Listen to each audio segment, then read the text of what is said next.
What is up, ladies and gentlemen? Welcome back to the Elder Scrolls podcast. I'm Scott here with Michael and Drew, as always, and today we've got a bit of a fun one. We're talking all about Skyrim versus Oblivion. We're going in rather broad. We're going to be talking about kind of everything. Obviously there's going to be a lot of subjective stuff in here, but a lot of subjective stuff. But we're going to have some fun conversations about it. I will say I've made some Skyrim versus Oblivion videos. If you want to check those out, we'll put those in the description. But they're very thought out. And a lot of the topics today will just be straight off the top of their head. So I'll probably be making more videos based off some of the stuff we say today. But it definitely is more like brainstorming and like it's not set in stone. Where do we want to sort of start? We could. Off the bat, I want to get my biases out of the way because I want to make it clear that, I mean, the age I was when I had Oblivion. I think if it wasn't day one, it was day two, and I can't remember how old I was. I might have been, 11 or 12. And I played it, and it was the first RPG I'd ever played, and I had no idea what was going on, and I actually hated it. I sold it to my brother for like half the price I bought it, and I never played it again. And then when Skyrim came around, I was at the right age, and I fell in love with it. So I've played Oblivion obviously since, but I'm definitely more of a Skyrim kid. Yeah. Despite being the oldest of the three of us. Well, I suppose Scott and I should admit that we are Oblivion kids in the sense of that would be our bias because we played it as kids and we have the massive nostalgia goggles as much as you can try and get rid of them. But because of that too, it's like I think I've worked like I'm almost like leaning towards, I guess, Skyrim. Like Team Skyrim aspects. Because I've played, since then, I've played way more Skyrim than I have Oblivion just because it's literally like it's the most recent one. And the one thing about it too is just that when you first play it with nostalgia, you know, you're not, those like core experiences can't be taken away from you that first time. But it's kind of like when you know about the Elder Scrolls lore broadly and you know all of the things and the kind of the what it could have been and stuff like that and problems and changes. In retrospect, you can kind of place it differently. As much as I enjoyed it like insanely when I first played it and all of that, it's just now the fact is that I do have all of this broader knowledge of Elder Scrolls lore and different opinions and tastes. I'm going to be Daedra's advocate today, boys, because I'm going to have to side on Team Oblivion to fight for the Oblivion lovers out there. I am somewhat in the middle. Since having a lot more knowledge of the universe than I obviously did back then, Oblivion's appeal to me has gone up in a non-gameplay way. Like a lot about Oblivion that I really enjoy is not the physical gameplay, but like I think honestly, as much as the NPCs are a total meme, I think the writing in Oblivion is better than the writing in Skyrim generally. Like for the quest lines, side and main quest lines are much more interesting than Skyrim's ones, despite me liking Skyrim more as a game. I think that will definitely be the case for factions, but let's kick things off with the main quest. Now, straight off the bat, I think the main quest is actually, in some ways, we know it's never Bethesda's strong point, particularly in an Elder Scrolls game. Like, people like the side quests, the role-playing, the factions, the Daedric Prince quests, and things like that a lot more. But, seeing as it is the main quest, let's just get that out of the way. So, look, Skyrim's one, in a way, if you were to play a single-player game that wasn't as explorative and didn't have as much role-playing focus, Skyrim's is fun. We can all admit, like, there is that base, you know, you are a god, you are the Dragonborn, and there are dragons, and I mean, it's epic. It's epic. But as a massive lover of the Mythic Dawn, I think that's what holds up Oblivion's story a lot. Skyrim's main plot is not that cracked up. Most of the characters, like Esbern is like very okay. Delphine is so annoying, everyone hates her. Alduin is, you know, considerably. He's like, yes, he's a god and it's part of his function or so on, but it's very generic. I'm a big dragon, gotta come and eat the world. There's nothing spicy about it. Parthenax is a cool person you get exposed to, sure. But like I remember feeling quite attached to like both Martin Septim and even some of the Blades characters, like Joffrey and Boris. Yeah. But then also the antagonist actually has a personality in Mainkar Cameron and the Mythic Dawn. You're actually fighting something a little bit more philosophical and obscure that's not just straight up, I'm going to destroy the world. It's like, why do you want Marin's Dagon to come? Oh, it's because, you know, the Aedra are false, and this is actually the Daedric realm of Lorkhan, and like there's an interesting take to the whole thing. I'm on Team Oblivion. Yeah, the villain isn't just big bad, which obviously Alduin, if you look further into it, he's more than just the I mean, yeah, he is more than just a destroyer, but Mankar Cameron, if you really want to look into his crazy theories, you can actually see his motivations. You can understand why he's doing these things, which makes his character much more interesting than Alduin as simply the World Eater. I suppose one thing I will say is that Skyrim does benefit massively from just having better built environments and locations. Like obviously that it's a product of its time compared to Oblivion, which used a lot of copy paste stuff.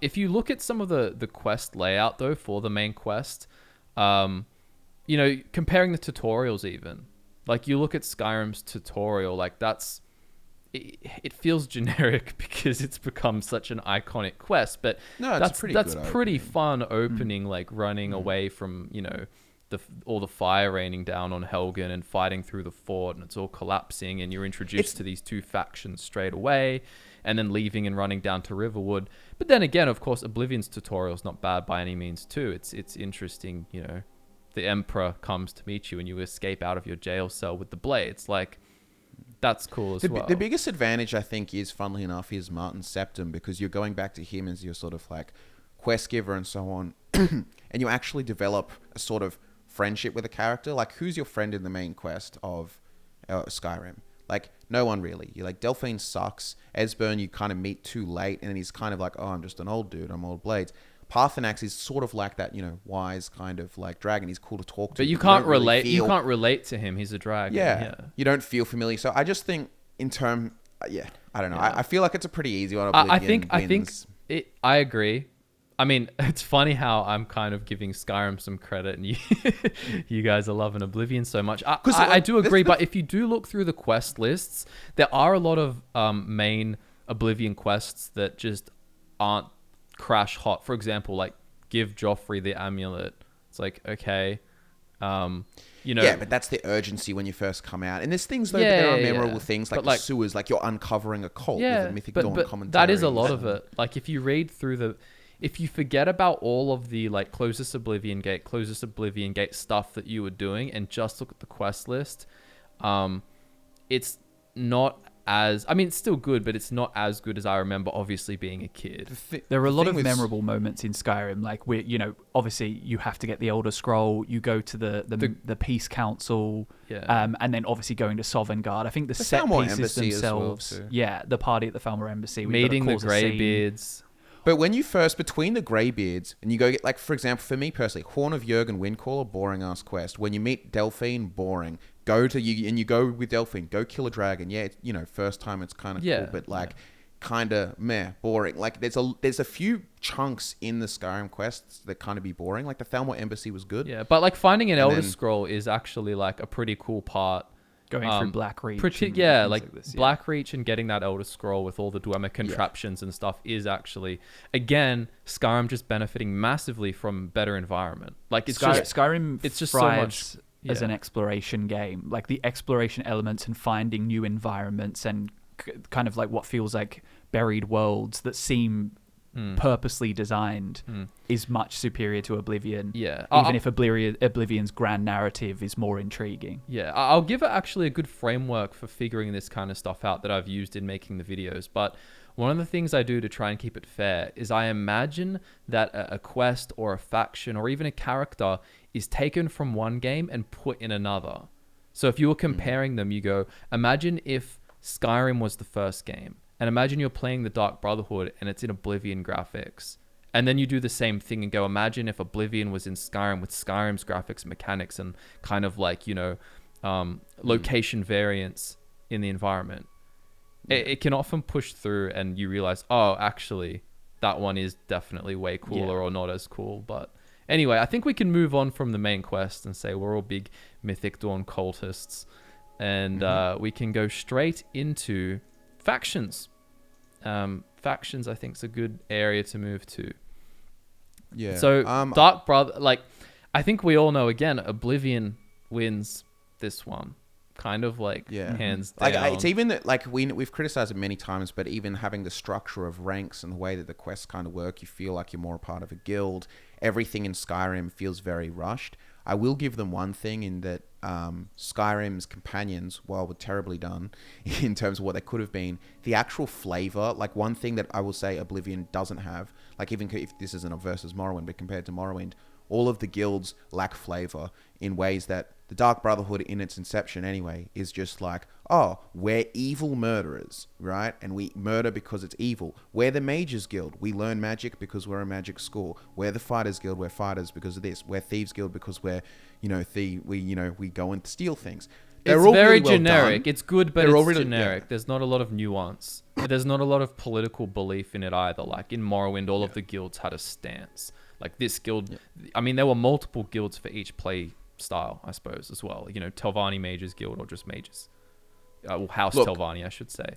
Mages Guild and Fighters Guild questline blows Skyrim's out of the water easy. Thieves Guild and Dark Brotherhood, there's a little bit more competition, but I think Oblivion still wins out. Yeah, if you those are the two videos I've actually got. It's a comparison of the Thieves Guild and a comparison of the Dark Brotherhood. And one thing I found out actually by doing such a thorough review was that it's not like Skyrim's are bad for those two. Like they are solid. They're solid characters. Like there's a lot going on. They have their flaws. Don't get me wrong. We've made a video in addition with like the problem about the companions and the problem with the College of Winterhold. They're two other videos we've made. A lot of it can be like fixed too with like the structure. So it's sort of like how with the Thieves Guild main quest feels so separate to actually becoming the guild master. Whereas if they were sort of put in between and some of the stealing was sort of, do you know what I mean? Like you kind of ignore one and do the other. And it very much makes you feel like you belong in the guild. In Oblivion,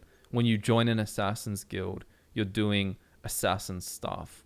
And obviously you are in Skyrim as well, but there's a lot more internal politics when it comes to the guilds, particularly the Dark Brotherhood and the Thieves Guild. I mean, look at the Thieves Guild in Skyrim. You literally join and you end up kind of getting involved with eternal affairs and the whole story with Carlisle. And then you get made into a nightingale and you're helping return the skeleton key. And it's I feel like, as we've kind of said, in Oblivion, it feels like there's tangible rewards for progressing with each quest kind of having an impact on your role in the guild. Whereas in Skyrim, for pretty much all of them, you join some grand, essentially a mini main quest happens. And then by the end of it, you've done something unbelievable and are now the head honcho. There's kind of isn't really a middle ground, and obviously, I think.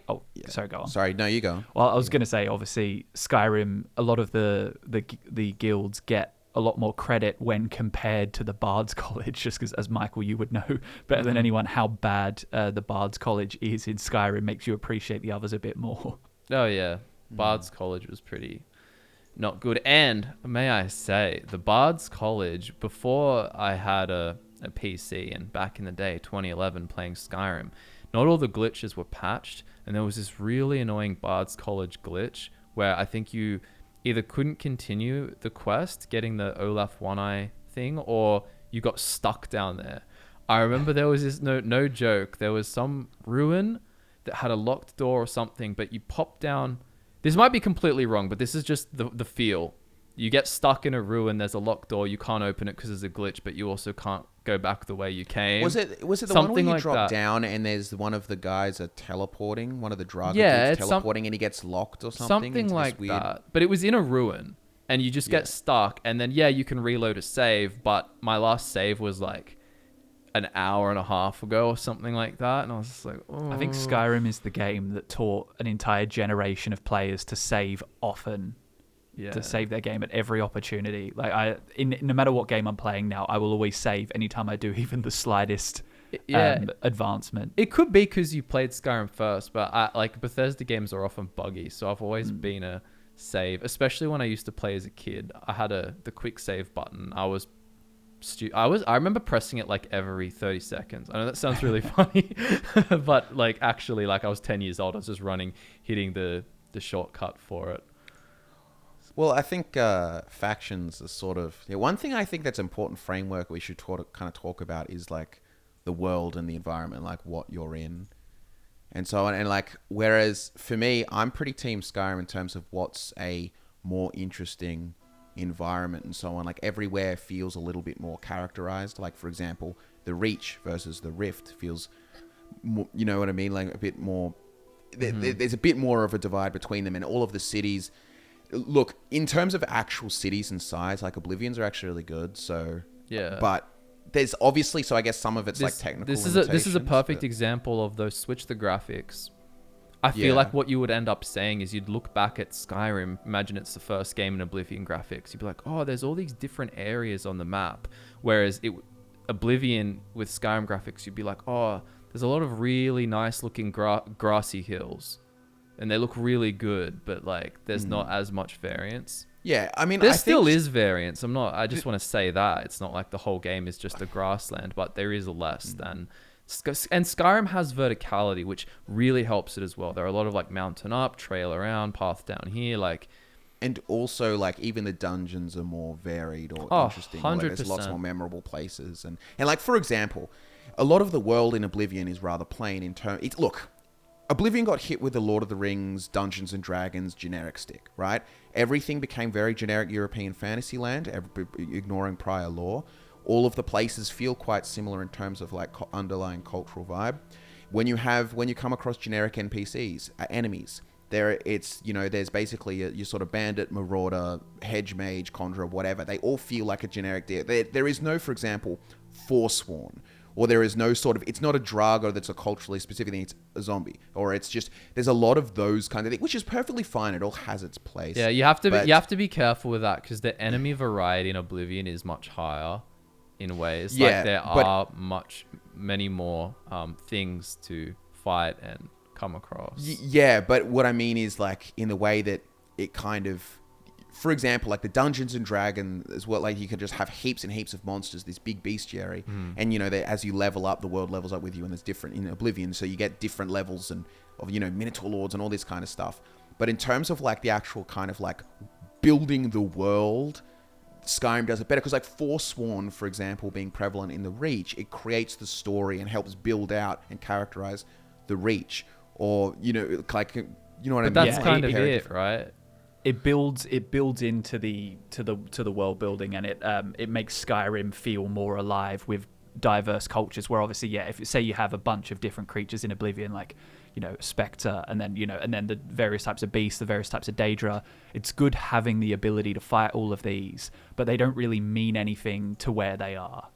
Which is exactly right. Like whereas if you go into a Nordic ruin and you see a Draga, there's the whole story about them, why they're there. Yeah, or you walk into a giant camp, and then there's these giants here, and they're specifically in these camps. I hadn't thought of here giants. That makes sense. Or when you go to that little forest that's in the back down behind Whiterun, and in between Whiterun, sort of Dawnstar, Windhelm, that little mountain range, there's lots of frostbite spiders there, and you'll find ice wraiths there, and you'll find like a lot more of the creatures are geographically placed. Oblivion has it to some degree, but it's not the same level. Like there's so many places, especially in the early levels of Oblivion, you go everywhere, you find a wolf.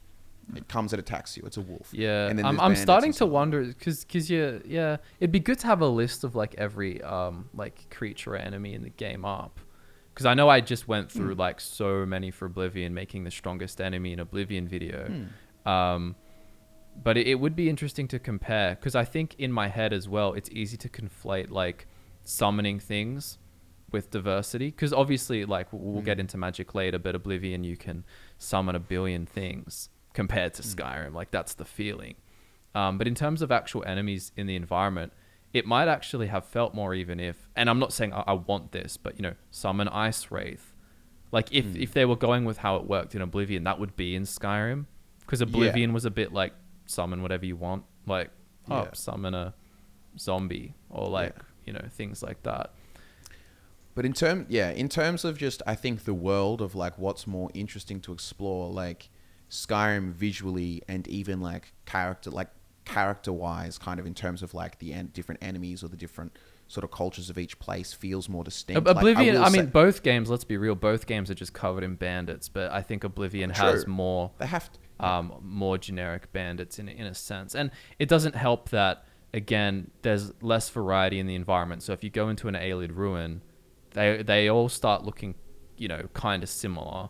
Compared to look at Dwemer ruins in Skyrim. Like, yeah, they look similar, but they're all so different. You walk in one, you're like, I know I'm in whatever hard to pronounce name it has. Yeah. But I could chuck you in one in Oblivion in a Aelid ruin, and you probably won't know where you are. And considering the fact that that's pretty much the only thing about Cyrodiil in Oblivion that really makes it feel like it has a history that I can think of, unless I'm missing something. Like a very ancient history. Yeah, like that feels like, long before right now there were other cultures that existed. And obviously I think Skyrim has a more interesting history in general, but obviously you've got your Nordic ruins, which even though it's sparse, you do have your kind of etched walls where you can see the old gods, and then the Dwemer's influence, you can see where they used to inhabit and what they did when they were there. And then obviously the snow elves too. There's bits and pieces in the main game, but the DLC enhances that. But it just feels like there's a lot more history of warring factions, and obviously there's the Forsworn. The biggest and most egregious standing out thing in Oblivion is because of the Lord of the Ringsification of the game is they've completely got rid of the idea that there was any sort of jungle and rainforest kind of environment in the Nibelheim, and it was supposed to in the West start to get a little bit drier, and they were supposed to be there's still like a more interesting environment, but also they actually functionally got rid of, there's small lip service in the game, but to the whole Nibelheimese Clovian divide, where you have like culturally, like even if you consider this in Skyrim from the world building perspective, at the very least there is still like this kind of idea that the east is a little bit more True Nord, and the west is a bit more imperialized. You don't even really get, like, it feels quite homogenous in Oblivion. Each little city's got its own little things or character stuff goes on, but they're all just counts in different areas. Skyrim's also got its own problems in regards to its lore interpretation versus... But you're right, especially because having the Civil War kind of as an anchor helps as well. Yeah. As much as the Civil War could have been much better fleshed out, like if you think about it, it does divide the land into different political camps, whereas in Oblivion... Sure, there may be some different political sways and stuff, but generally speaking, it's like we're all here to band against the Daedra, and we've got our own problems, but most of them are Oblivion gates we need to shut down. Like, there's less nuance in that respect. So I can definitely say the world kind of environment, world building kind of stuff is better in Skyrim. Going back to quests, actually on factions, I should just say that beast form was like a pretty cool thing in Skyrim. Like, not that we loved the way the Companions Guild was executed, but being able to play as a werewolf, or as we saw later in Dawnguard, and we won't get into DLC too much just yet, but with Dawnguard you could be a vampire lord. That was awesome. Like, Skyrim has great. A lot of like good theatrical sort of moments, like you do the Companions, you can be a werewolf, and then it's like, you can fight a dragon and learn dragon shouts, and you just kind of like, there's a lot of that in there. And I think that plays into the fact that more so with Skyrim than Oblivion, and more so Oblivion than Morrowind, is that they very much wanted to guide you into all of the features they've put into the game. I feel like if you were to play Oblivion and Skyrim blind, there would be a lot more things in Oblivion that you may never have encountered, that you may encounter in future runs, whereas in a run of Skyrim, they will kind of make sure that you get your epic moment of experiencing all the gameplay mechanics. I was thinking about this recently, and I think because a lot of the gameplay mechanics that have been stripped from the previous Elder Scrolls games are no longer there, so they have to kind of like say, hey, look, the content's here, whereas before there were just...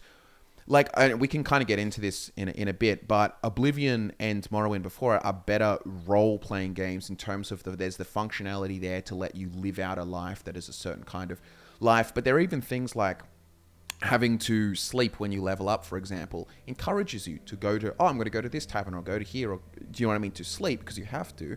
So you actually have a reason to interact with it. And then when you go there, you might be exposed to characters that you've never known before. Like, I will just like a real quick thing I wanted to say. I agree with you, but I'm going to give another, like, not like a point to Skyrim, but just consider this. I don't like that they've tried to force things down your throat in the main story, like Brynjolf talking to you when you go to meet Esbern and then you join the Thieves Guild, or having to go to the College of Winterhold to learn where the Elder Scroll is, which, when you know where it is in future playthroughs, you just kind of end up going to Septimus Sigmus straight away.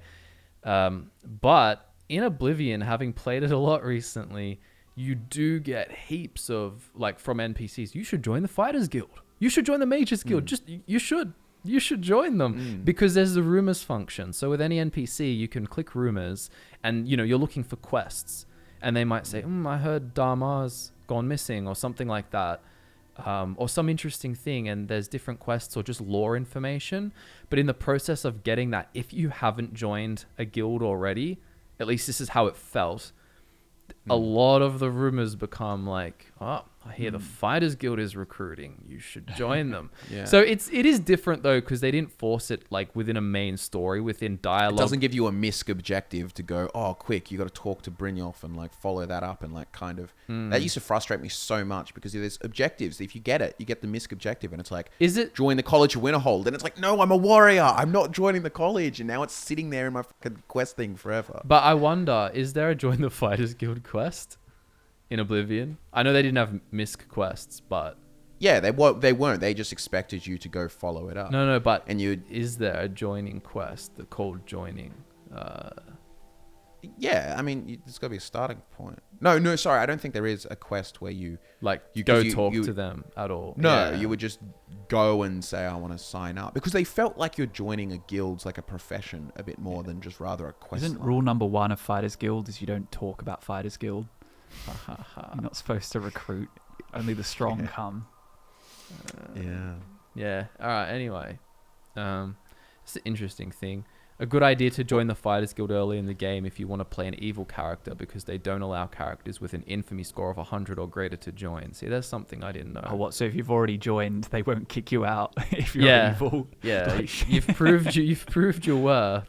He's killed thousands of people, but I don't want to have to kick him out. You do it. Yeah. But yeah. So like we talked about how the factions are better, but what would you part about it is that you can role play, like having the ranks and everything.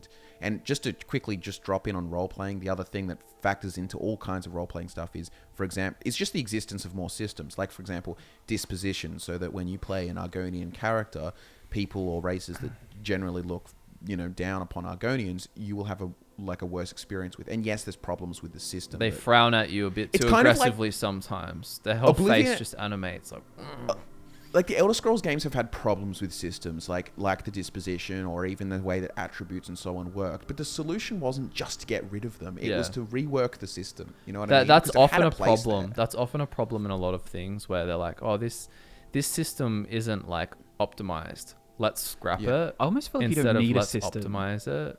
I almost feel like you don't need a system for disposition. You just have disposition pretty much based on your appearance, and then communicating with someone.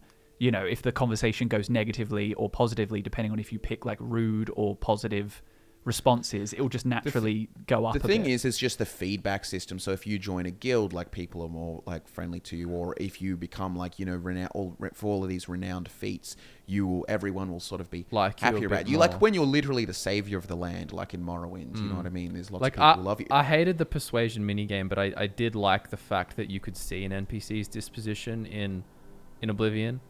I liked that you could, and the other good thing about that is you knew when to use spells, which they stripped out in Skyrim, such as charm spells. So you would cast a spell on someone, which is kind of funny because you'd think they wouldn't like that. That should still be illegal, right? Like you can't just manipulative. It should set off alarms, like kind of using what's the sign in The Witcher? I was gonna say Axii, but I think it is Axii. It is, isn't it? The one where it's like Jedi mind trick, essentially. I'm pretty sure it is. Yeah.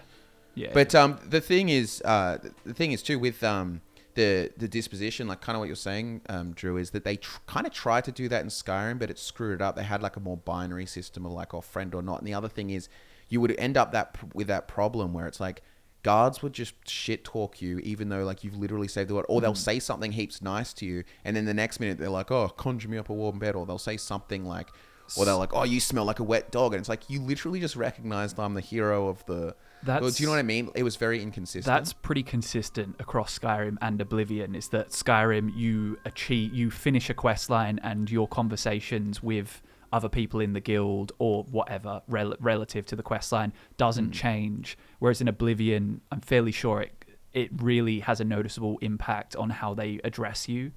It can, particularly in guilds. Like I know in the Companions Guild in Skyrim, as you do quests and they don't give you new rank, but as you do quests, all of the members there, particularly like the kind of underling type ones who are not really important in the main quests, they're all rude to you. They all treat you terribly, even when you've joined the circle, and which by the way happens straight away after like one main quest and one radiant quest, or 2 radiant quests. But they all treat you badly, and then when you become the harbinger, they treat you better, but not really. Yeah. Like, when it's not crazy. Well, to be fair, you didn't really work that hard to get there anyway, so They're all- maybe they know. They're all slighted. They're all jealous. Yeah. It's just nepotism. He saw you in a dream, so he's like, "Yeah, this is the one, new harbinger." Like when you become the Grey Fox in Oblivion, and how that impacts like these new recruits and how they address you, versus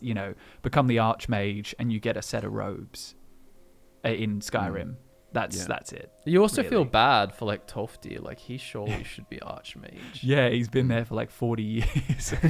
He gets snubbed for the new guy. Yeah. Yeah. Well, the big thing is too, it's like, I mean, people will argue back and forth about this, but they had it in Morrowind more so, but actual restrictions, like skill restrictions for ranks in the Mages Guild and so on, like kind of like, why would you be able to become Archmage when you literally have no magic skills? It's possible in Skyrim. Like, there's outside of like that initial Possible spell you in need to cast Oblivion to get as in. well.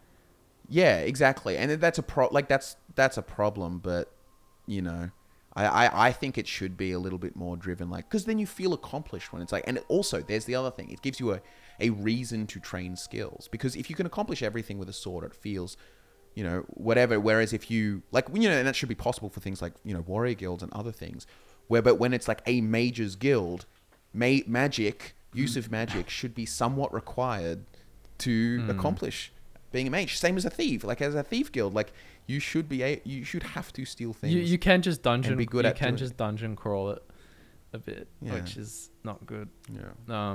I mean, you But, like, can't become the Thieves Guild master in Skyrim without stealing stuff, but you become you become Batman. So I don't know if you really mind. I always liked looking at the Thieves Guild master armor and thinking, oh, I want that one. Even more than the Nightingale, funnily enough. I just really liked the black look. One thing that might be useful to also talk about, because we kind of been talking about role playing and so on, but it's actually like the leveling systems and the sort of like stat Well, kind of stuff RPG that's mechanics, there. like Yeah. statistical mechanics. So what you're talking, birth sign, classes, skills. I mean, Skyrim had perks. Oblivion didn't have perks. So that's actually like a cool thing. Well, this is the thing. My sort of take it is that I think Oblivion wins in terms of race and star signs and sort of different components that create the layers to your character. And even the class system, even though there's flaws to it, and the whole, look, I don't like the leveling system. I think it kind of chooses the whole, like, when you level up a major skill or a minor skill or whatever, and you get your +5 or +3 sometimes or so on. Like, I can understand wanting to simplify that, but not get rid of attributes. Attributes give you so many more varieties of things with like, spells or enchantments. There's the perfect example of something they didn't have to scrap, just fix the problems with. Yeah, exactly. And also the variety of skills and so on. But I think Skyrim lacks in, because they went for that more like, organic sort of just whatever, but you don't really get to give yourself a character identity much beforehand, or you don't get to, I'm walking and playing a role. It's kind of like find it out. Whereas the perk system is a big advantage over it, because there are little things that you get at certain increments of skills. So like, you can do a backflip at, when you've got your certain acrobatics or whatnot, or whatever it was. But you can't, when you get to things and so on, they can give you things that you just can't, like, like shield charge and like, or dual wield quick reflexes. I mean, that's something that Oblivion actually didn't have, was dual wielding in general. You couldn't dual wield in Oblivion. It's almost like, Skyrim almost has like an indirect way of showing your progress as a character. So it's just say you're a warrior. In Oblivion, it's much easier to identify yourself as something and get the skills are clearly higher and you're better at this, and this. Whereas in Skyrim, it feels more like you picking up a perk that opens a new gameplay mechanic, gives you the sense that you've become more adept at your skill. The ability to cast with 2 hands, the ability to slow down time with your bow. It's not actually really having an impact on your character and your character's stats, but it makes you feel more like what you're trying to achieve for your character. Yeah, for sure. I mean, that's actually an interesting viewpoint, because you could look at, like, obviously both is great, but in a way, you can have more progression feeling in Skyrim because of perks, whereas with Oblivion, I mean, it's like show don't tell, but in Oblivion they tell you like you are now this rank, you are now this rank, you are now this rank. I mean, like you said, Scott, to be fair, obviously Oblivion did have some things like you unlock new power attacks at Adept, Journeyman, and Master that can have side effects like disarm, knockdown, and paralyze, and different things like that. But generally speaking, there weren't a ton of things. Wait, I want to say this. The dodges are no good. They're no good. The other thing to really sort of say, the other component that kind of factors into a fantasy game with so much magic is also the spell-making systems and the variety of magic in Oblivion and Morrowind before it are way better than Skyrim. Having predetermined spells and no ability to sort of like part of the fun of being a mage can be like, oh, I'm crafting this new niche spell for this thing, but you can't do that with those systems. But ultimately, Skyrim did have more of a crafting system just with enchanting, which obviously again has balancing problems, but I mean that there's some credit there. How do you feel about? But you could still enchant in a. It was like what with the sigil stone, and you pick like. Yeah, but all greater soul gems or whatever, and like you can get soul gems to do the same thing, but it kind of became like you could you could, but it's not perfect. But one thing I just wanted to quickly say, and just about for everyone listening in the Skyrim versus Oblivion, it's not usually like one better than the other because they often have like strengths that the other ones don't, and weaknesses vice versa. And the thing is, the ultimate solution is a synthesis of both. Like ultimately, the ideal is sort of like, you know, Oblivion rate, diversity of races, star signs come back, classes come back, but then you've also got perks and so on. And you don't, you know, you have attributes, but you don't have that weird. And you have spell crafting, and I mean magic. Or you have like. Can we all agree Oblivion magic was better in Oblivion? Just Yeah, because for there's sure, so for much more variety. But although necromancy was definitely not there, but I mean, so what? You would have the stuff of worms. But it's the same even with the world building kind of stuff. Is just like, you know, Skyrim has better and more distinct environments and even characterization for the enemy types and areas and so on. But at the same time, like if you're looking at cities, for example, I think Solitude and Markarth and all of these are way more standout cities, yet they're tiny. Like they kind of need the size and attention that the Oblivion cities had. You know what I mean? Like, well, it's not like the Oblivion cities were massive. Well, apart they're from not the massive, Imperial City. Yeah, but they were like, at least even I guess in feel but they did have more NPCs as well. Like even just the probably towns, I'm pretty sure. It's one of those things you'd want to check, but it felt like it. They're pretty similar in terms of actual size, but you'd think that Skyrim coming out 5 years later would have bigger cities, you know. So the fact that they're kind of even in scale. Yeah, like Skyrim cities aren't going to fly anymore like size for Elder Scrolls 6. Like they're going to have to do some big stuff. They're going to have to radically change how they handle NPCs and stuff in terms of there's got to be lots and lots of people roaming around. Yeah, they probably things. can't feasibly have every NPC be an important interaction where you can have conversations with all of them. It'd be more like Witcher 3 Novigrad, where sometimes you talk to people and they just make a weird noise and that's it. But that's the thing with Morrowind even. Like a lot of the NPCs there, they have, because it's the way it works, their dialogue system, there's just so many things that they say the same things as every other NPC. But they might just have a line like it's like, there's no voice acting too. So it's just like, I'm a bard, I'm a this, and that's all it is. So there's not much to be gained from a lot of those extra NPCs in terms of like, they're not all handcrafted, but it does feel better when there's hundreds and hundreds of people versus I would rather 70 non-handcrafted kind of NPCs and then some really like 30 good ones. So take the same amount of people you got on Whiterun that are significant, you probably increase that too. But then also like just create heaps of random NPCs. Yeah, it just brings the world alive if there are, you know, fishermen catching fish at the docks and this and that, and just more. They had some like that, but just more. They don't all need to be named, although you could name them, it doesn't really matter.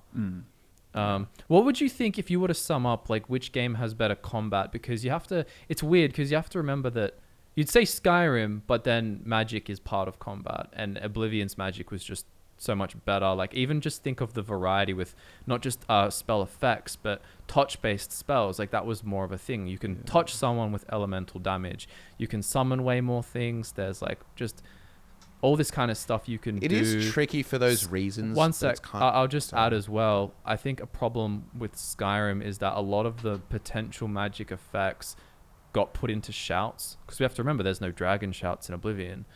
So things like ice form and all those kinds of things could have been powerful spells. Not all of them, but some of them for sure. I think the thing we've got to give Skyrim a little bit of credit to with the magic is just even things like, as granted they didn't have like a touch or a shoot spell. Dual wielding, you equip it. But also the variations of actual like kind of types. So for example, like the icy spear or the ice storm were both functionally very different shooting spells, whereas all of your variations of, there's way more customizability in the previous games like Oblivion, but it is just a small frost spell to a big frost spell. Like you increase the area or the concentration or whatever, but it's the same thing.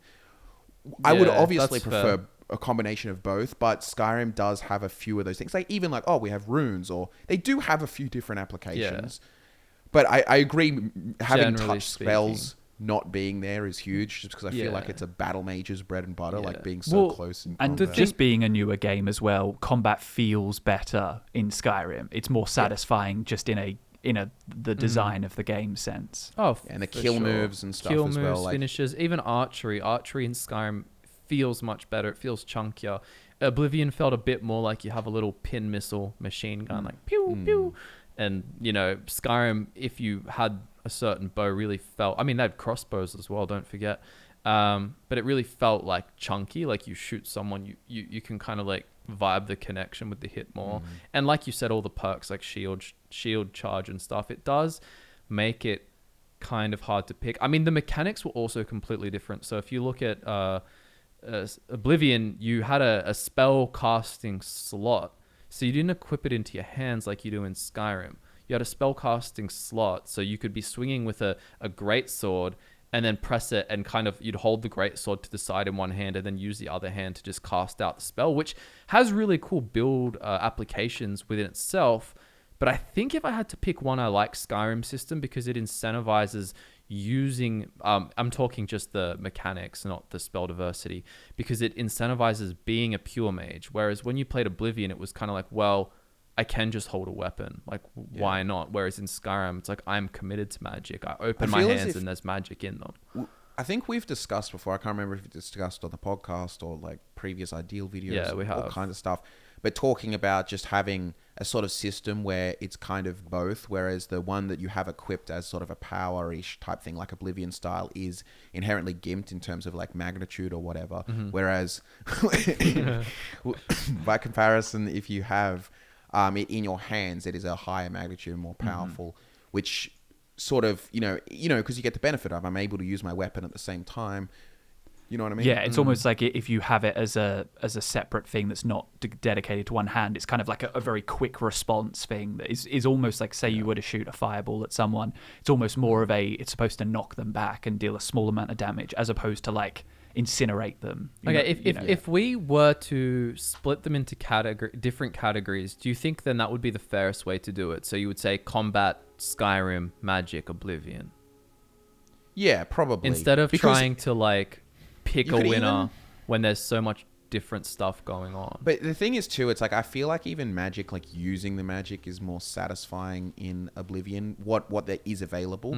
Because the way I would say the spell making is almost like an enhanced, it is obviously expands magic, but it feels more like an enhancement to role playing in the way that you can create all these customized spells and so on and really tailor it to you. Whereas in the terms of actually using it, I still think Skyrim feels like, when you turn around your icy spear and you bang bang, like you can have these really cool runs. It feels very cool. To be fair, you start playing with area damage. Like Oblivion has this benefit of it's not realistic at all, but there's crazy like ragdoll physics and people almost there's less gravity when someone goes through the air. They fall like they like go into like a 20% less gravity zone. And so when you shoot area lightning spells particularly are incredibly fun. You shoot the ground next to them, you see the little spark fly up and hit them, and they go shooting off into different directions, and like, I don't know, that was very fun. But overall, I guess I agree with, I think overall Oblivion has better combat from an RPG game perspective, whereas Skyrim has better combat from an action game perspective. Like, it just feels better. It's also, and once again, it's somewhat of an unfair comparison because Skyrim came out 5 years later. It's, in terms of those kinds of things, like, for example, like, you can kind of critique more so the RPG kind. Like, you can't, for example, you can't go, oh, Skyrim, better graphics. Like, yeah, of course. Whereas there are things that are like, there is no sort of equivalent excuse for the things like the lack of RPG elements and so on, because they could have easily been in Skyrim. It's nothing to do with, it's a change in game design, not just a consequence of better technology. So. What would you say in terms of like, I don't know if you would want to do this, but which game has like a cooler representation of the playable races? Because obviously Skyrim's ones look better, but Oblivion's ones have more diversity in effects and once passives again, and stuff. like kind of like you're just saying, we're Split just saying it. the graphics. It's kind of like, but it's not just graphics. Like it's the not Dark graphics, Elves were just a bad design decision. yeah, but those kinds of, I know, Like but Morrowind those, is an older game with a better designed Dark Elf.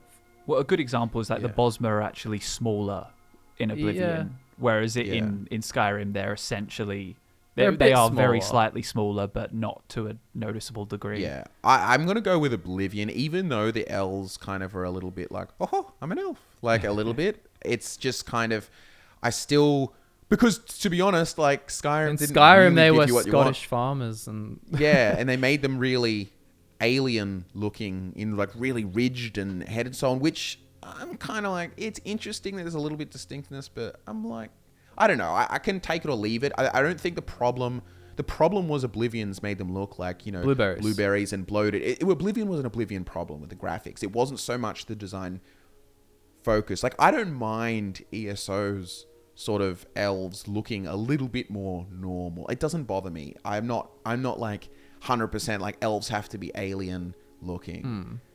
But I don't, I don't mind. yeah. But in terms of actual like feel, obviously I feel like way more like an Argonian in Oblivion when I'm like immune to poison, huge resistance to disease. And the other thing is all of the races feel better because they've got a diversity of stats. When you start as a wood elf, you can be like one of the fastest. It feels like you're a fast little zippy wood elf, as opposed to if you're playing another race that has a lower speed. So how would you rate something like skills then? Would that be an area that we even give a rating to, skills? Because there were some different setups there. Like in Oblivion, you had blade and blunt instead of one-handed and two-handed, which is kind of weird because it's like, because of what the side of the, like, I can use a mace or a warhammer or a dagger and a great sword. I mean, it's a bit weird. I feel like I like Skyrim's one there. I flip-flop around a bit just because, like, I think people would say even like using a spear, for example, is more different to using a sword compared to the difference of using a sword with one hand versus two hands, because they alternate. Like the realistically, like if you're comparing it to a real life thing, like people will alternate hands. Like if they don't have anything in their other hand, they might use it for more control or let go for a moment or something like that. Whereas the actual weapon type kind of changes it a little bit more, you know what I mean? So I'm almost leaning a little bit more to blade blunt, and the reason being as well is even in terms of when you want sort of racial associations and bonuses with it, when you're like, Nords and Orcs really good with axe, but then you also have, the Red Guards are specifically really good with blades, and that's their like kind of weapon that they've been good with. I can kind of get what you're saying. Look, the real answer here is there is no perfect answer, because there's definitely glaring issues with both. Like, if you were to even look at, like, I understand like people held, quote, one-handed weapons with two hands, but people didn't hold two-handed weapons with one hand. So if you were someone that ran around with, a big kind of battle axe type thing, it's not like, suddenly I'm proficient at using a small one-handed weapon just because it's got a blunt edge. But I think it's because you know what I mean? Yeah, no, but I mean, the blunt, it should be axe and blunt, I guess, or so on. But like using an axe, for example, has different like mechanics to a sword. Of course. So, and I think whereas using an axe in two hands or one hand, it's like, it's kind of like, you know what I mean? Like, you still understand how the function of the axe works, or sword. Yeah. I don't know. I feel like the reason it existed before is they just simplified it, and I honestly think they simplified it because they were introducing dual wielding, and it kind of changed the sort of how they wanted to like divvy it up, and also they wanted to reduce the skills in total. I just think. But anyway, okay, we can move off that one. But what about just skills in general? Like, obviously, Skyrim had a enchanting skill. It had a pickpocket skill, which actually wasn't. I mean, it was in Daggerfall, but it wasn't in Oblivion and Morrowind. That was just a function of sneak, and it could have easily been, to be honest, when you look at the perk investment. I'd love to flesh pickpocket out, make it cooler. Video on that coming. I think, but would just hit. I think they should have changed skills differently in the way they did, because they tried to. Before, when they had attributes, they matched all of the skills to like certain governing attributes, but they might, like, for example, in Morrowind, there would be like acrobatics was actually governed by strength because your ability to jump, or there might be some sort of abilities might be like, there's kind of like it's not just neatly in this sort of stealth combat magic sort of categories. For example, some, like destruction is actually governed by willpower, but then there's other things like maybe enchanting is governed by intelligence, or alchemy, or conjuration was governed by intelligence, because it's just a different kind of things. But those, I like that, but I just feel like I'm such a fan of perks now that when I look at the skill system, I would rather there be perks and no attributes than attributes and no perks. Obviously, I'd rather both. Yeah, but that's not. But that's what I'm saying. but we're comparing Skyrim versus Oblivion here. So like, which one has the setup that you prefer? And to be honest, there are skills in Oblivion which I'm glad they got rid of, like armorer. I mean, there's blacksmithing, which is crafting, but I don't like a degradation systems. Funnily enough, they're fine. I get the point of them. Like, so yeah, I got to repair my sword. But generally speaking, I've never found it a fun part of games. I would still prefer, I think, on the whole, I think Oblivion's system is... Look who's in Team Oblivion after all. Yeah. No, I am 100... It depends on different things. Like, Oblivion, in terms of world building, it can just go in the toilet for me, honestly, for the most part. They tried to fix it in areas. There's obviously highlights for everything by comparison. But when... for some things, like, and it's also by virtue of it being an older game where they used to have a different design philosophy. It's better in terms of RPG elements, and I prefer the attributes over perks for sure, because I felt more significant. If I had to pick one, I think if I had to pick attributes. Imagine Really? Skyrim with attributes, and all it's the gameplay feel, right? But there's no perks, so there's that gameplay changing stuff is just completely gutted. Yes, but like what I'm saying is, it could easily, you know how it's, you can easily have them incorporated as part of the skill itself as well. Like, for example, you know how there's like, like you get to this level and you unlock this. Shield charges at the end of block. And then because that's functionally what a perk point system does to you anyway. Yeah. You level up the skill, now you get that and you can get to its thing. So rather, instead, if you just basically put, like, everyone can do a light bash, then there's the medium sort of bash in the middle, and then there's like shield charge at the end. Functionally, all the gameplay changing elements of the block perk tree are actually in the But there's like no quick reflexes, there's no like other things. Yeah, what there's I'm no saying is these are minor losses, more but damage. But with attributes, for example, like you've got all the different things with speed or all the interactions with your main sort of thing, and it gives your character, like, it benefits races, it benefits classes. I agree with all of that. I'm just like, in my head, I'm like, if I had to pick one, I would probably go with perks. Perks I don't think make you feel better distinct in the same way. So I don't like perks that up your stats. Me so too. If a perk says your sword attacks deal 15% more damage or something like that, get rid of that.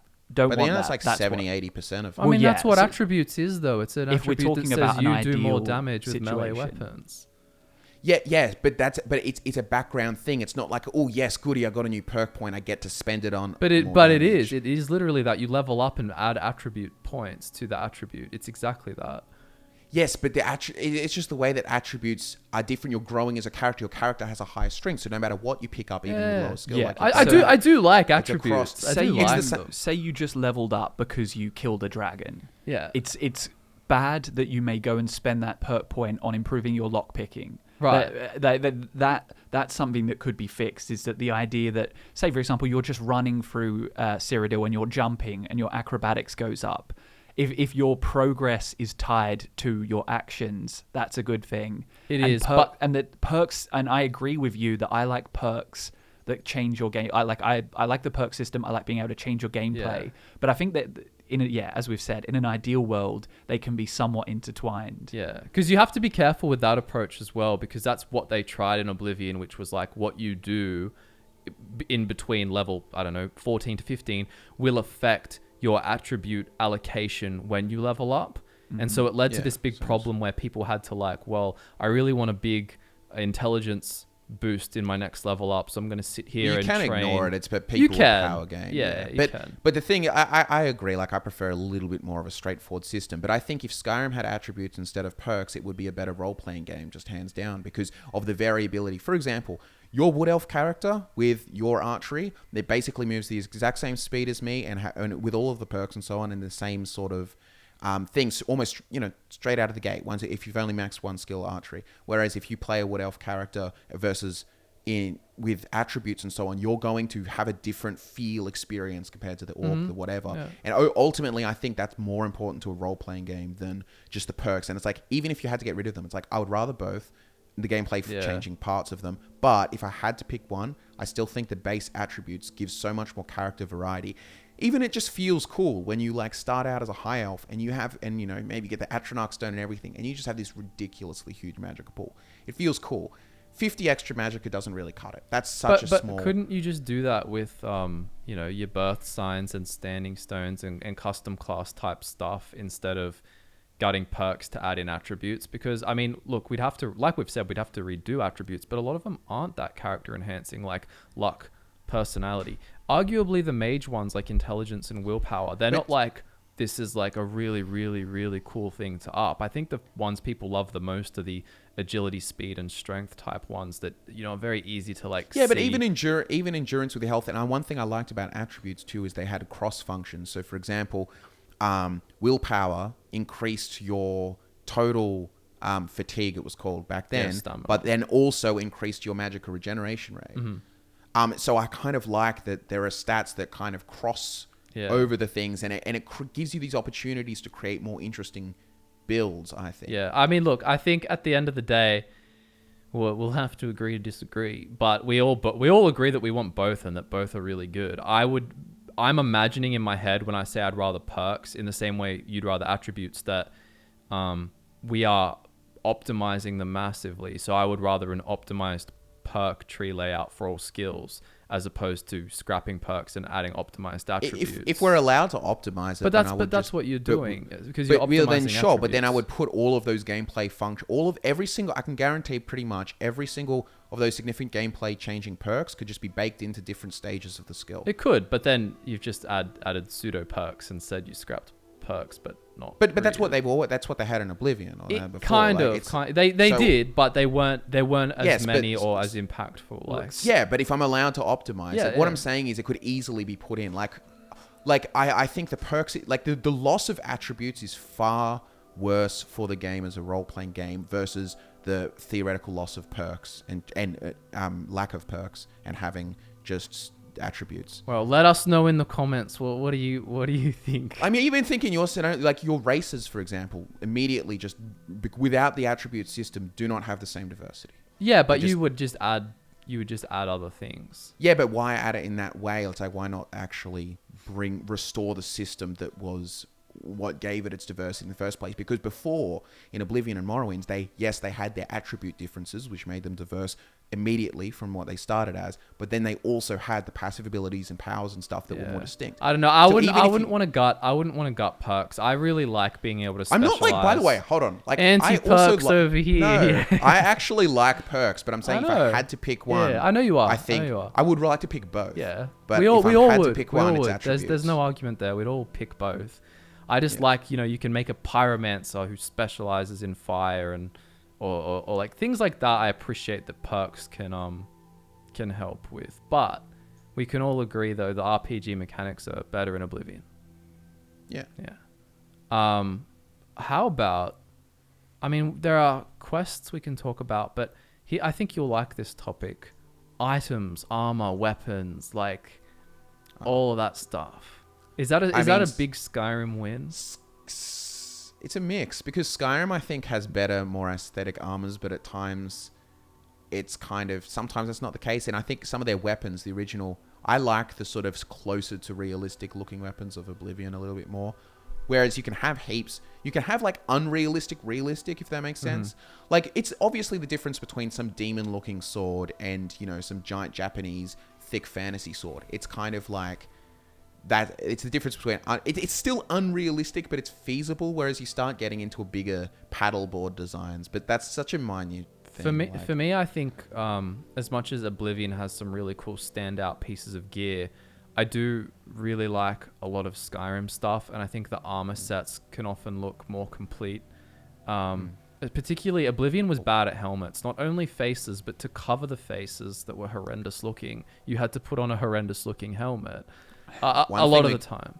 One thing we just quickly got to get off the bat is also break up armor again, enough with the making it one big armor piece, boots, head, and so on, like Oblivion's system of greaves, and even before then, like I prefer the custom pauldrons where you can have pauldrons. So, but then again, I actually have faith they will go back to this, just because they did it with Fallout 4. They were starting to step the layered system and stuff like that. So I think they might, for Elder Scrolls 6 or whatever in the future, not do just the same thing they did with Skyrim. Yeah. Well, we shall but see. yeah, I would say items. It's hard. Probably It's hard to Skyrim. pick because Oblivion also had more unique things in some areas, like jewelry, for example. I think Oblivion, there was a lot more unique amulets and different things, and I think the magic, the higher diversity in magic helped Oblivion because you could have more diverse enchantments just by kind of like default, like detect life enchantments and feather enchantments and all kinds of weird stuff. I think it's one of those things where if you took everything from Oblivion and put it through a filter that turned it into Sky, like say you're playing Sky Oblivion or something like that, then I'd be much more inclined to go with the Oblivion versions of everything. But see, the unfair thing is, you look at Sky Oblivion, they've actually done redesigns that actually look better than the original design. So if you actually just put it through a graphics filter, I don't think it's the same as, obviously, if they have an enhanced, because Sky Oblivion's like an enhanced interpretation of it. They've put more details into everything, and they've given it, some of the armors just look, it's just simply different. I mean, look at Ebony and Oblivion with the gold trim and all of that. Like, that's so cool. And I mean, I also love Skyrim's Ebony armor, but Oblivion's was, I like the gold. There's a mod that adds a gold, like, cut all over your Ebony in Skyrim, and I really like that. And on something you mentioned before, Scott, I'm actually kind of all for some of the weapons looking a bit silly and unrealistic, but at the same time I'd probably make the distinction that if it's just regular, you know, steel, elven, orcish weapons, then they should be more realistic, whereas if they're Daedric, I almost think you have free reign. Make Volendrung as gigantic and insane as possible, and just say, oh, it's Daedric, it's light. I agree there, like the more ridiculous should be reserved, but it's once again, it's that contrast too, that whereas, you know, if everything looks kind of like big and fantasy and ridiculous. But I mean, I don't want within not limits, getting into World of Warcraft armor. Yeah. Things like that. There's plenty of mods, like the better shaped weapons for the swords, but there's also a guy that did it for maces and axes and stuff, and changes the proportions of everything to make them more realistic. But it's still got the awesome, cool, you know, the really cool designs and everything, and they look like functional weapons. It's just those mods changed my mind completely. Because when you hear about people wanting more realistically shaped weapons, you just think they won't look as cool, and then you just think there's a billion just classic steel swords. That's kind of all you but think, when you see it and you actually see, oh, they got a glass war axe, and they just made it look more realistic, but it has all the same design decisions. It actually does look cooler. Actually, that mod has kind of affected my take, because I'm actually thinking about them all as the modded form, because that's what I've looked at for like a year now. So, if you actually look back at the OG Skyrim weapons, they look surprisingly thick. But that's one thing that Skyrim did in general, is like some proportions of things were not quite right, because we also affected the animals. Like Scott, there was a mod you put on that essentially made the wolves' legs longer, or made the spiders' legs longer, and it makes them so much more interesting and creepy as well. It's rogue shot skeletons. He does a whole bunch of them, and he's made so many of the creatures look drastically better by just changing the skeleton's You can literally just positioning do something like make a head smaller on a creature, and it looks better. Yeah, it's just all proportional. So how would we rank then items, armor, weapons? I think we have to go even, because it just depends. We're not going to sit here and rank the different sets. Well, we could do that for a video, perhaps. If you want that, let us know. But as for the podcast, I think I'm going to call that like even rank. how would you guys rank? Because we talked about main quests, we talked about factions. What about just the side quests in the world? Not including the Daedric quests just yet. Just side quests. You're out on an adventure and you stumble upon a quest by accident, not related to any other plot or quest arc. I just want to preface this with this with a red pill.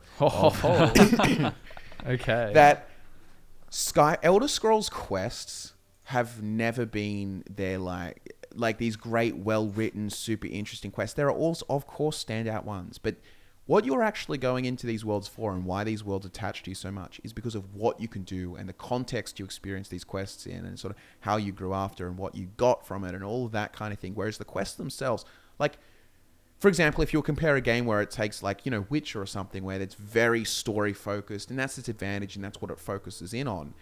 Elder Scrolls has never had these it has at times, but it's usually not these mind-blowing quests that are insanely good. Like they've all got and that's fine. It's perfectly fine. I mean, it's not like there's a reason on it. for It's that. Just the reason is that's I feel at least that's the payoff if it's a be anyone do anyone game.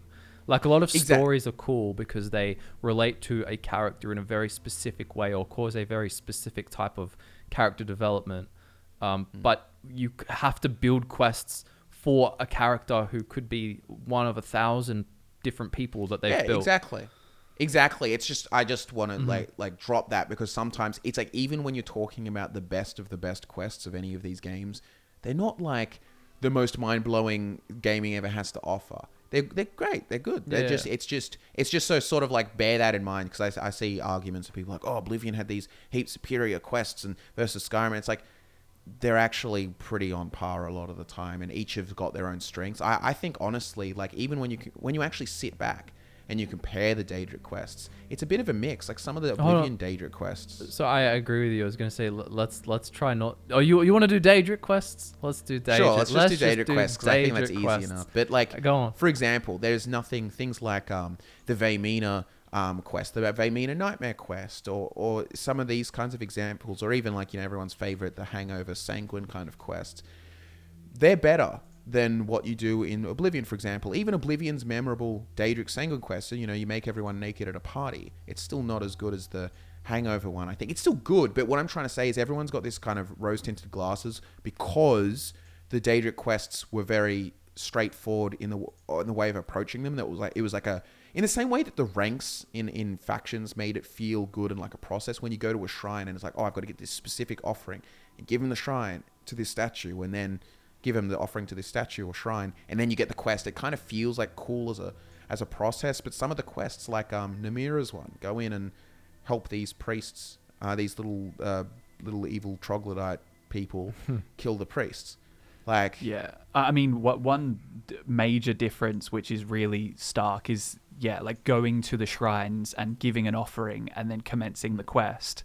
Whereas I think I prefer Skyrim's system where when you can kind of get into a quest and not immediately is it clear that you're getting involved in a Daedric quest. They have their own ways of giving a first impression that's a lot more like interesting than just going up to their shrine.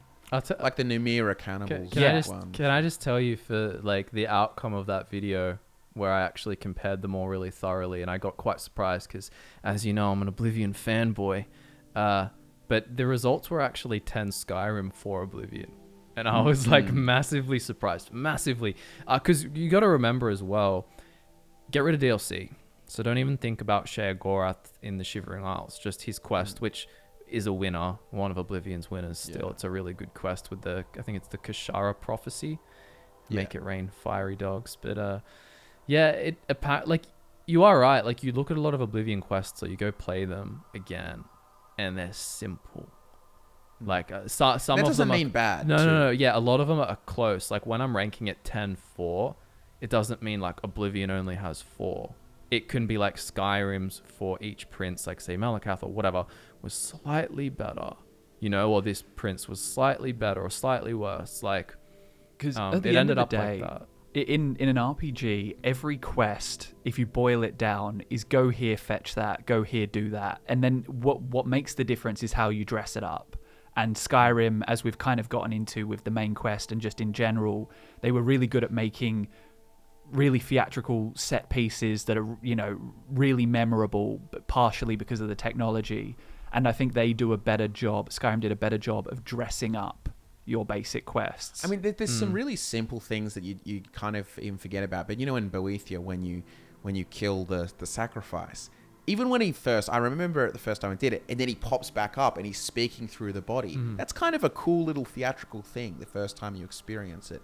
Like Oblivion often, and this is part due to the technology, I think, they don't have the same theatrics around the things, which do enhance. Yeah, like you said, it's a better dressing. Like simply put, like Azura's quest, like going into gutted mine to kill the afflicted brethren. Yeah, like they're just 5 vampires in a copy paste essentially type layout mine, versus going into the Black Star, and it's this whole universe in there that's all made of like Fortress of Solitude looking stuff. Yeah, because all you're doing is going to kill someone essentially.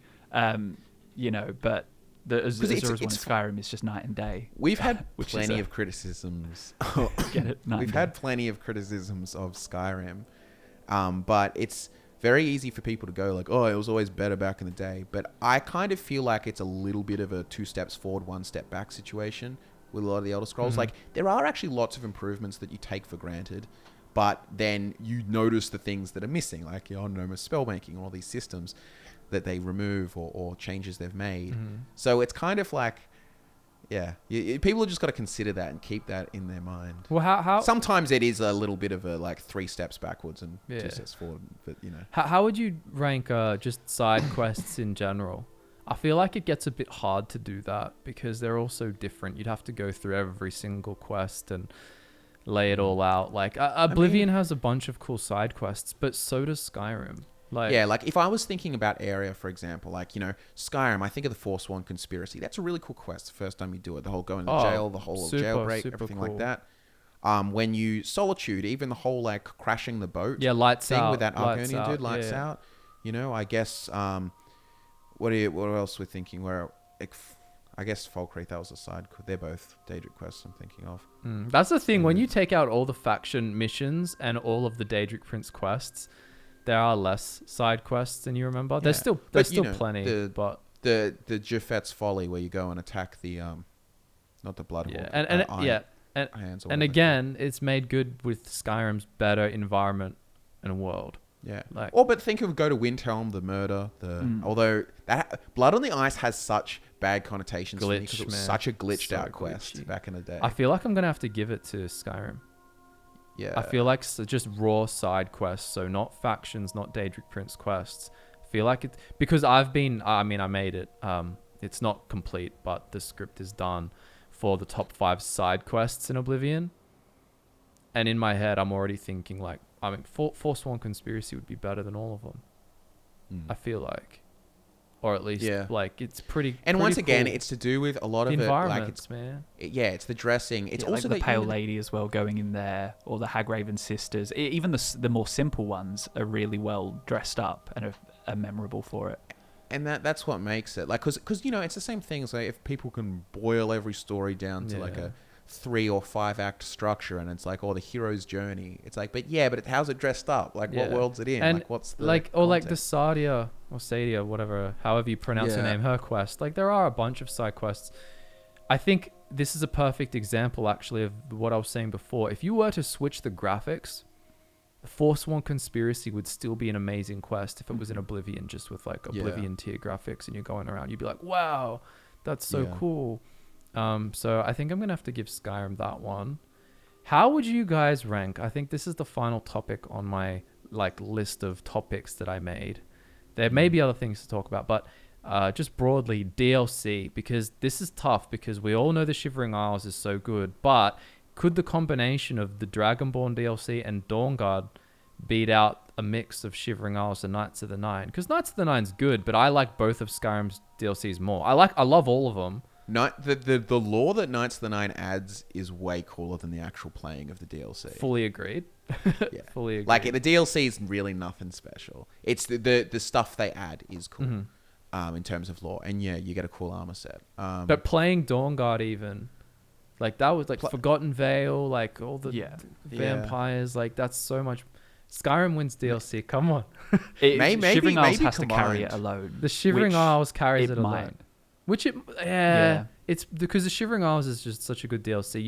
You could say evenly ranked, but it's definitely not like Oblivion wins easily. I feel like the distance between the Shivering Isles and whichever you consider to be the best of Skyrims, which probably Dragonborn, I think that distance is greater than Knights of the Nine to the. Does that make sense? Like I feel like Shivering Isles alone probably makes me pick Oblivion here.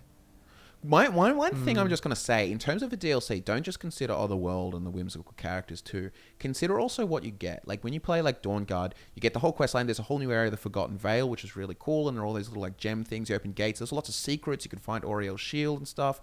You also had an entire new gameplay mechanic, which was the Vampire Lord form. Plus, you also had all these new crossbows and stuff. Like crossbows was a whole new weapon type, and there were new spells and stuff. And there was basically 2 whole new factions that you could be a part of. Which is already a big like value add or like new add to the game.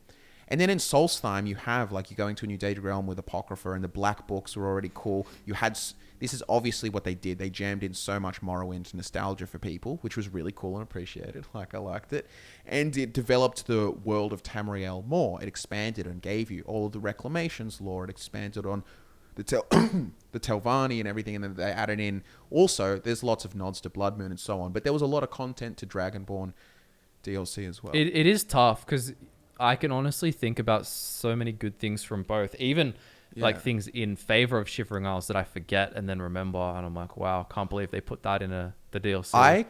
I kind of tend to agree with Michael here that I think combined Dawnguard and Dragonborn beat Knights of the Nine and Shivering Isles together. But what should be noted is that Shivering Isles is the would best easily DLC. beat any of them individually. So it kind of just shows how good Shivering Isles is the fact that it's standing against 2 DLCs of Skyrim together. Yeah. Like if you imagine Skyrim, Dawnguard and Dragonborn combined as this one mega DLC, I think it's better than Shivering Isles on its own if they were. But the fact is it's not. They're 2 separate. It's tough. I think that about sums it up. You could call them even rank or leaning Skyrim, I feel like. Yeah. It's tough. All right, well, would you fellows love to know the results? You came in here swinging big for Skyrim. Let's go.